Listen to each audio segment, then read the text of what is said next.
Ito ang hardin ng panalangin.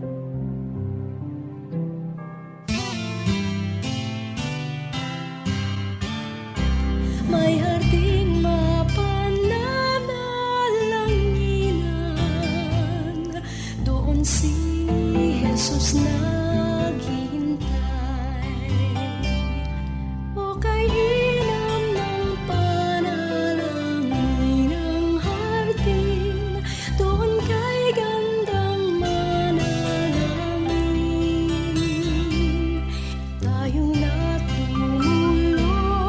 sa luklukan ng Diyos sa hardin ng pananalangin. Hopeful Saturday, kaagapay! Pabati namin sa iyo ngayong umaga ay pag-asa at pagpapala mula sa ating mabuting Panginoon. Welcome sa programang Hardin ng Panalangin.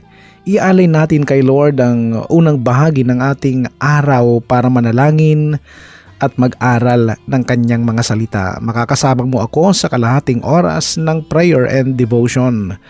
Ako po si Pastor Ronald Llobrera. Kami po ay sumasa inyo mula rito sa One Corporate Center, Ortigas, Pasig. Hatid pa rin ng 702 DZS FEBC Radio TV, Agapay ng Sambayanan. We are also broadcasting sa Facebook Live at YouTube ng DZS at gayon din sa 702 DZS app. Kagapay, bago ang lahat, lapit muna tayo sa presensya ng Panginoon sa ating opening prayer. Manalangin po tayo. Aming Ama, aming Diyos, lubos ang aming pasasalamat at nagpupuri kami sa inyo, Panginoon, sa inyong kabutihan sa aming mga buhay. Maraming salamat, Panginoon, sa inyong biyaya na hindi kayang sukatin, Panginoon, ni hindi kayang ipaliwanag ng isip at damdamin namin. Ngunit, Panginoon, nararanasan namin ito. Kalakip nito, Panginoon, ang patuloy naming pagpapakumbaba sa inyong harapan, sa patuloy na nagagawa namin na hindi karapat-dapat sa inyo. Linisin niyo po kami, Panginoon. Paging dapatin niyo po kami sa araw na ito. Kami po ay lumalapit sa inyo ng buong puso at idinudulog ang bawat kahilingan, bawat panalangin, Panginoon. Pinagkakatiwala din namin sa inyo ang bawat kaagapay namin, anuman ang kanilang pinagdadaanan sa buhay. Alam po namin na ikaw ay laging naroon sa kanilang kalagayan, sa kanilang sitwasyon, Panginoon. Ama, anuman ang mga nangyayari ngayon, naniniwala kami na hindi nyo kami iiwan, hindi nyo kami pababayaan. Pinagkakatiwala namin sa inyo ang aming mga kaagapay na mayroong mga karamdaman, Panginoon, kagalingan mula sa inyo ang amin pong kahilingan. At ganun din yung mga dumadaan sa mabibigat na challenges, mabibigat na problema ng kanilang buhay, ng kanilang pamilya. Lord, kayo po ang maging kalakasan nila, kayo po ang maging sentro ng buhay at ng kanilang pamilya. Maraming salamat po, Panginoon. Nagtitiwala po kami sa inyo. Kayo ang aming Ama na kahit kailan hindi nagkukulang sa bawat isa sa amin. Ito po ang aming dalangin sa pangalan ng aming Panginoong Hesus. Amen.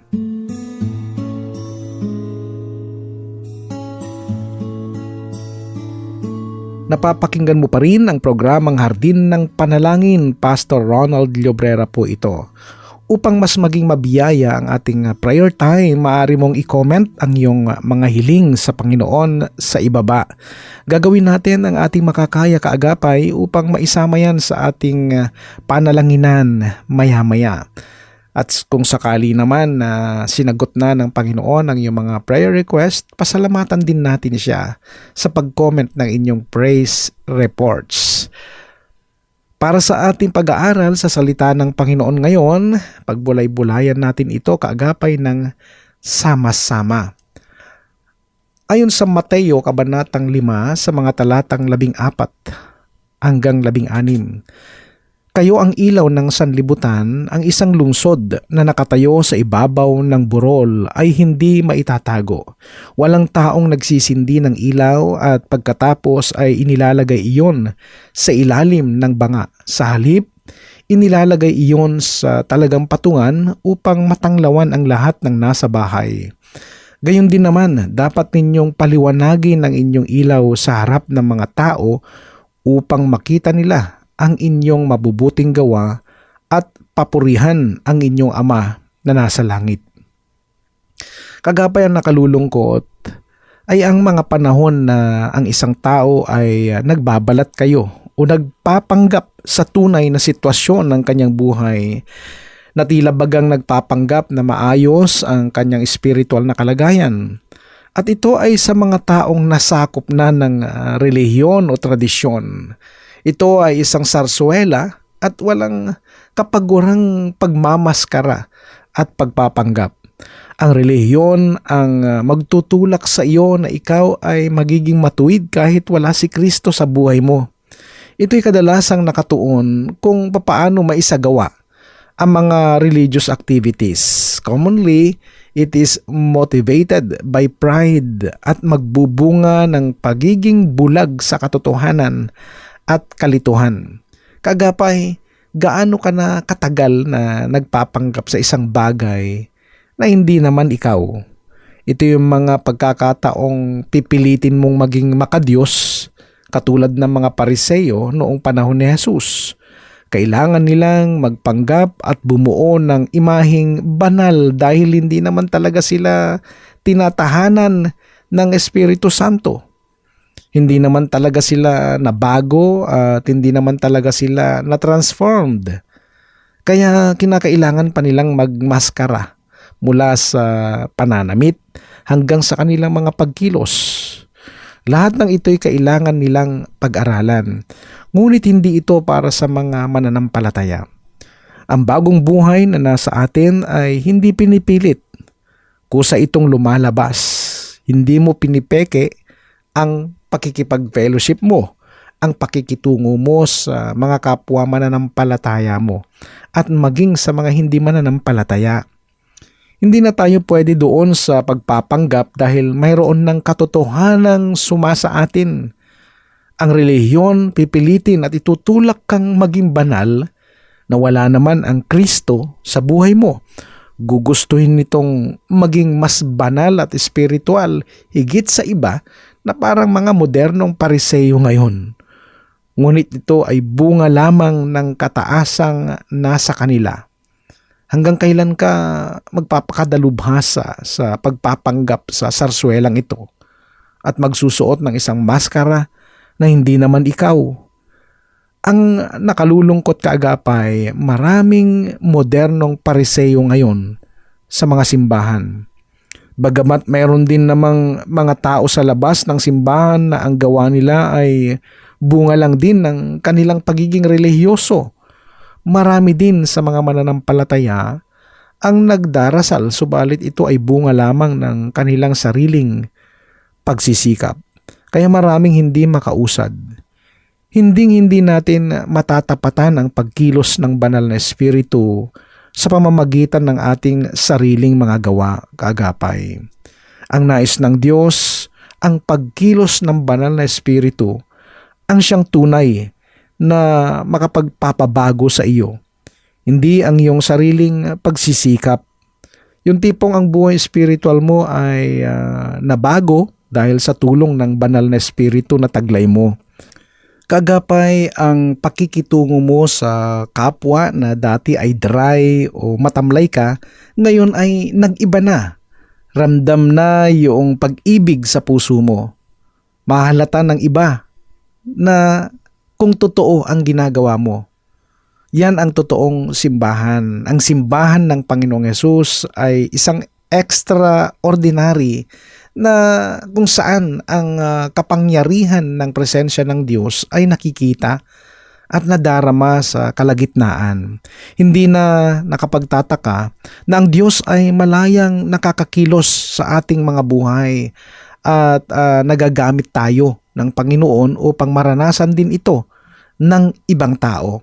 Kaagapay madaling mahalata kung ang isang tao ay nagpapanggap lamang sa kanyang pagsamba dahil siya'y madaling maboring at ganun din naman kung ang iyong pananalangin ay hindi taos sa puso. Hindi mo ma-enjoy ang presensya ng Diyos. Katulad din ito ng mag-asawa. Kung ikaw ay nagpapanggap lamang na masaya ka sa piling ng iyong asawa kahit hindi mo ma-enjoy ang buhay may asawa. At ito ang pagsisimulan ng kaguluhan sa pagitan ninyong dalawa. Kung ito ay hindi tama at hindi mabuti sa iyong relasyon sa kapwa, bakit hindi mo isipin ngayon at sikaping ilagay sa tama ang relasyon mo sa Diyos na hindi ito pwedeng pikihin? Kaagapay, alinmang pakikitungo mo sa Kanya at alinmang ginagawa natin sa Diyos ay hindi maaaring gawa-gawa lamang. Kung ang kalayaan naman na taglay mo ay galing talaga sa Diyos, bakit naman kailangan mo pang pikihin? Kung totoong ligtas ka, lahat ng bunga nito ay makikita sa pamumuhay mo. Dahil kung ano ang totoo at tunay, lahat ng bunga ng iyong kaligtasan ay makikita sa iyo. Dahil totoo at tunay kang ngang malaya. Sa Diyos ang papuri.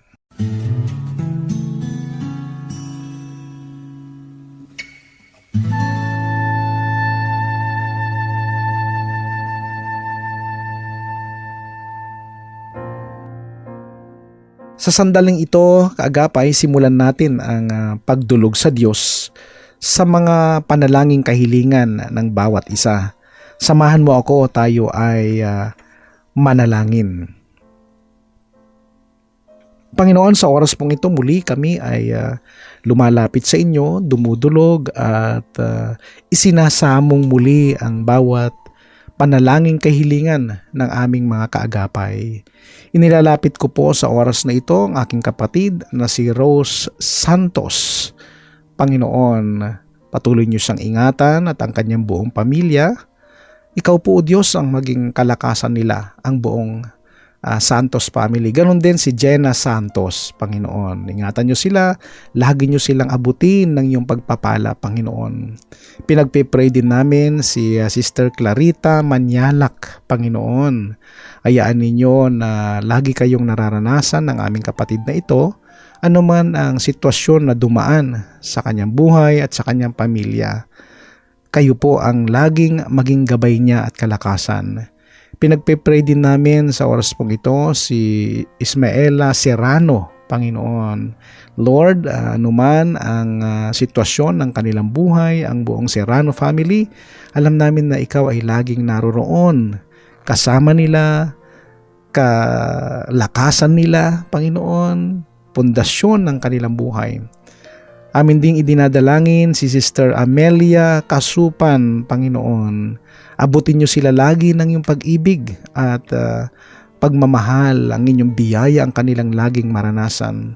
Amin ding dalangin para kay Sister Adelaida Duya, Panginoon, na kayo ang laging maging kalakasan ng aming kapatid na ito at ang kanyang buong sambahayan. Pinagpipray ko rin si Sister Siso Kasupan, Panginoon, na kayo, Diyos, ang lagi pong maging kasama nila, kalakasan nila sa kanilang pamilya, ang buong Kasupan family. Ganon din si Sister Maricar Serrano, Panginoon. Lord, hayaan nyo na ang buong Serrano family ay maranasan lagi ang inyong biyaya, anuman ang kanilang pinagdadaanan. Panginoon, ay lagi po kayong naroroon, sinasamahan nyo po sila. Amin din dalangin pa kay Sister Jovita Guevara, Panginoon, ang kalakasan na galing sa inyo, karunungan, at ang kanilang buong pamilya ay patuloy nyo ingatan, lalo na sa kanilang kalusugan, Panginoon. Ganon din kay Alvin Manyalak, ang pagpapala ninyo ang maranasan ng aming kapatid na ito na si Alvin Manyalak at ang kanyang buong sambahayan. Sa oras na ito, Panginoon, pinagpe-pray po namin si Sister Ginaline Cariaga dyan po sa Hong Kong, Panginoon. Ang aming kapatid na ito ay may pinagdadaanan sa kanyang kalusugan, Panginoon. Kaya ang aming dalangin ang complete healing para sa kanya ay maranasan niya anuman ang problema sa kanyang kalusugan, kung may karamdaman man ito, Panginoon. Lord, hayaan ninyo na ikaw ang kanyang maging pagkatiwalaan lagi sa kanyang buhay. Although siya po ay maka-schedule na magpatingin sa doktor, Panginoon, hayaan ninyo na ang kalakasan, kagalingan ay maranasan niya mula sa inyo, Panginoon. Maraming salamat po sa buhay na ipinaglilingkod ni Sister Ginaline Cariaga, Panginoon. Amin din pong ipinagpipray sa oras pong ito si Brother Edwin and Sister She, Panginoon. Lord, ang kanilang dalangin na sila po ay magkaroon someday ng baby, Panginoon. Lord, hindi nyo bibiguin ang mga anak ninyo na nagtitiwala sa inyo. Hayaan ninyo, Panginoon, na sa kanilang patuloy na paglapit sa inyo, makitaan nyo sila ng totoong pagtitiwala, Panginoon, at hindi nyo sila bibiguin sapagkat kayo ang Diyos na makapangyarihan, walang imposible sa inyo, Panginoon. Anuman ang kahilingan ng kanilang puso, Panginoon, alam namin na ito po ay igagawad ninyo at mararanasan nila ito mula sa inyo, Panginoon. Akin din pong inilalapit sa panalangin, Panginoon, ang panalangin ni Sister Aurora Laksa, Panginoon, na dumadaan sila sa pagsubok, lalo na po sa kanyang pamilya, Panginoon.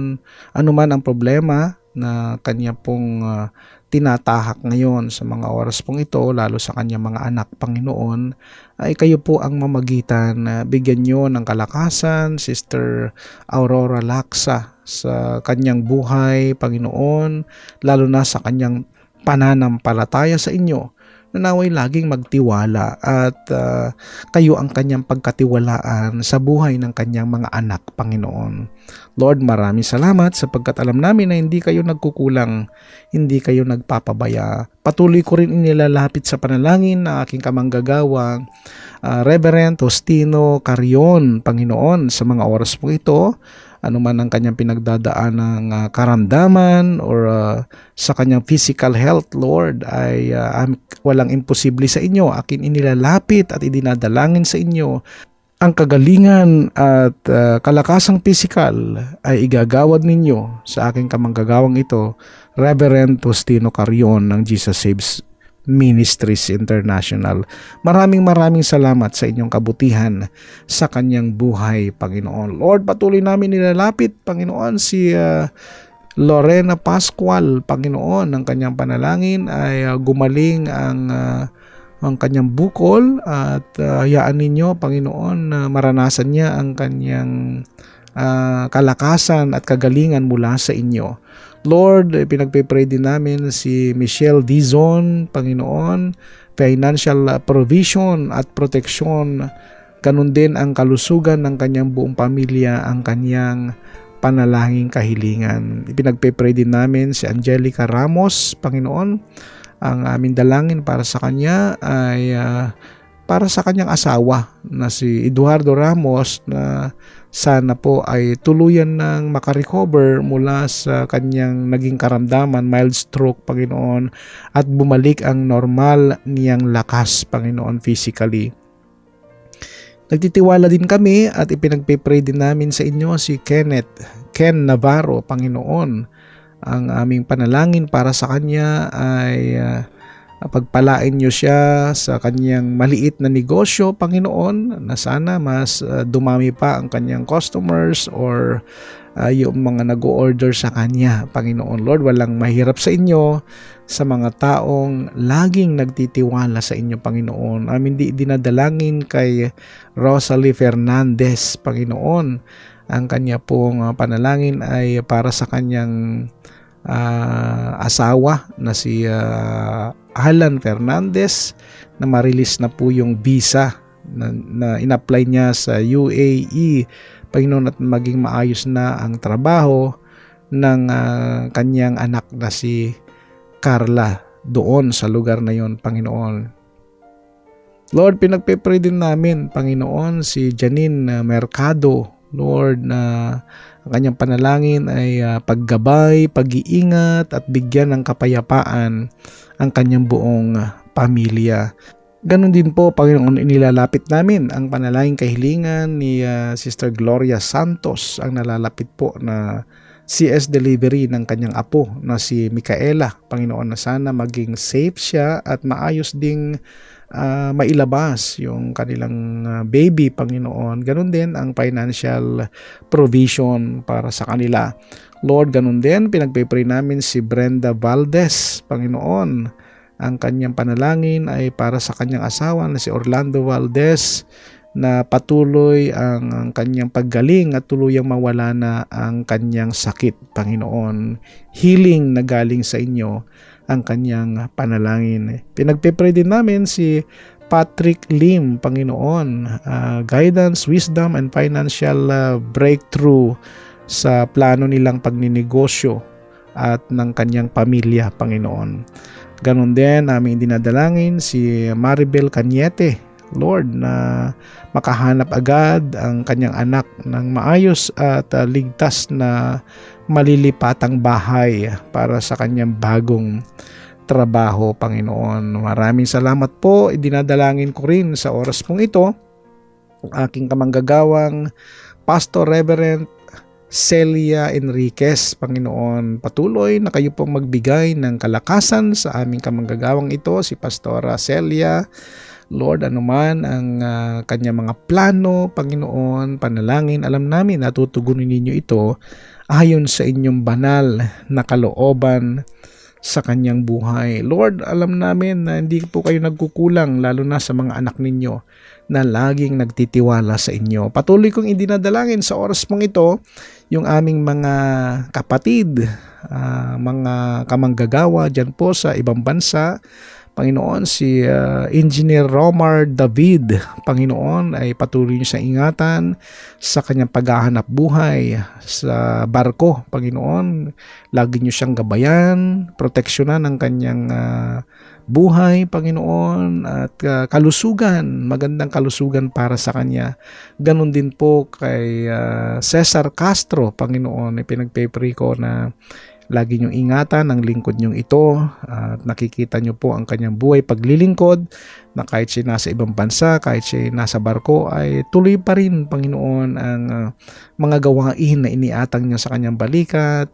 At alam namin ang pag-iingat ninyo maging sa kanyang pamilya rito sa Pilipinas ay hindi nyo pababayaan ang kanyang may bahay na si Eden at ang kanilang mga anak, Panginoon. Lord, maraming salamat at patuloy ko rin na ipinagpapasalamat ang aking mga kamanggagawa dyan po sa Jesus Saves Ministries Incorporated dyan po sa Pampanga, na sila po ay patuloy na tumutupad at gumagawa ng iyong kalooban sa pamamagitan ng kanilang paglilingkod. Salamat po sa nagdaang gawain nila, yung kanilang leaders and pastors convention, isang matagumpay na gawain ng kanilang naranasan.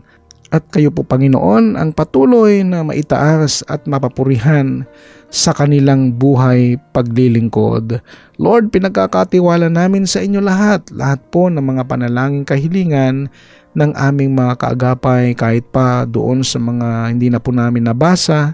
Lord, kilala niyo po sila, abutin niyo sila ng inyong kabutihan, kahabagan at pagpapala, anuman ang maging kalagayan nila, Panginoon. Maraming salamat po. Sa iyo po ang lahat ng kapurihan, pagsamba sa pangalan ng aming Panginoong Hesus. Amen.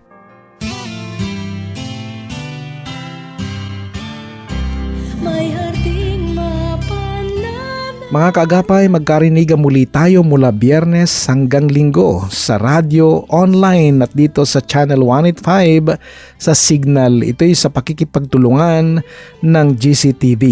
Para sa programang Hardin ng Panalangin, ako po si Pastor Ronald Llobrera na nagpapaalalang ang Kristiyanong namumuhay ng tapat ay sapat sa lahat ng bagay.